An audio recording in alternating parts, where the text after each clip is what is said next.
ሕያው እምነት የልብ ቅድስናንና የሕይወት ንጽህናን ከልባቸው የሚሹ ብዙዎች ግራ የተጋቡና ተስፋ የቆረጡ ይመስላል። ያለማቋረጥ ወደ ራሳቸው እየተመለከቱ እምነት በማጣታቸው ያላዝናሉ። እምነት ስለሌላቸውም የእግዚአብሔርን በረከት መጠበቅ እንደሚችሉ አይሰማቸውም። እነዚህ ግለሰቦች ስሜታቸውን እንደ እምነት ያዩታል። ከእውነተኛ እምነት ትህትና በላይ ስለሚመለከቱ በነፍሳቸው ላይ ታላቅ ጨለማ ያመጣሉ። በእግዚአብሔር ምሕረትና በጎነት ላይ ለማረፍና ባርኮቶቹን በመቁጠር እርሱ ቃል ኪዳኑን እንደሚፈጽም ዝም ብለው እንዲያምኑ አእምሮን ከራስ መመለስ አለባቸው። በራሳችን እምነት ሳይሆን በእግዚአብሔር ተስፋዎች መታመን አለብን። ላለፈው ሕግ መተላለፋችንን ንስሐ ስንገባና ወደፊት ለመታዘዝ ስንወስን እግዚአብሔር ስለ ክርስቶስ ይቅር እንደሚለንና እንደሚቀበለን ማመን አለብን። አንዳንድ ጊዜ ጨለማና ተስፋ መቁረጥ በነፍሳችን ላይ በመምጣት ሊያሸንፉን ያስፈራሩናል። ነገር ግን በእግዚአብሔር ላይ ያለንን መተማመናችንን መጣል የለብንም።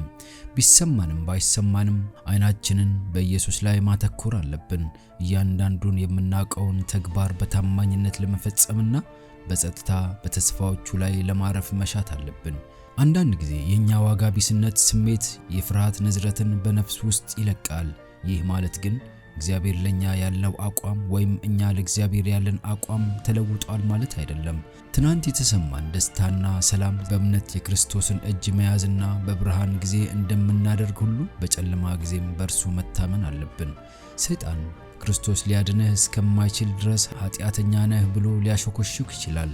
በእርግጥ ኃጢአተኛና ያልተገባህ መሆንህን ብትቀበልም ፈታኙን በክርስቶስ የማስተስረይ ሥራ ክርስቶስ አዳኜ እንደሆነ አምናለሁ።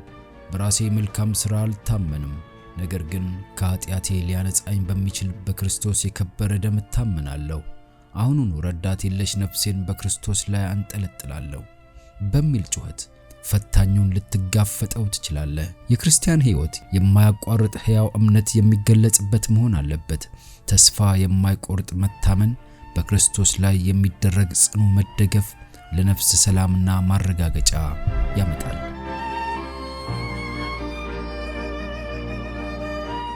ልባችሁ የጠነከረ ስለመሰላችሁ ተስፋ አትቁረጡ።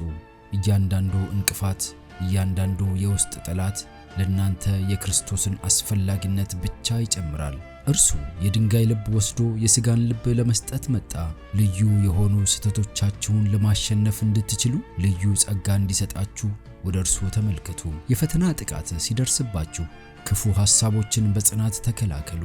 ለነፍሳችሁ አዳኜን እንዴት አዋርደዋለሁ? ራሴን ለእርሱ ሰጥቻለሁ። የሰይጣንን ሥራ መስራት አልችልም በሉ። እያንዳንዱን ጣዖት መሰዋት እንድትችሉና እያንዳንዱን የምትወዱትን ኃጢአት ማስወገድ እንድትችሉ እንዲረዳችሁ ወደ ውድ አዳኛችሁ ጩኹ።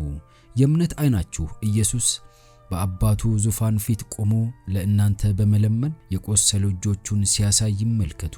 ብርታት የሚመጣላችሁ በውድ አዳኛችሁ አማካኝነት መሆኑን እመኑ።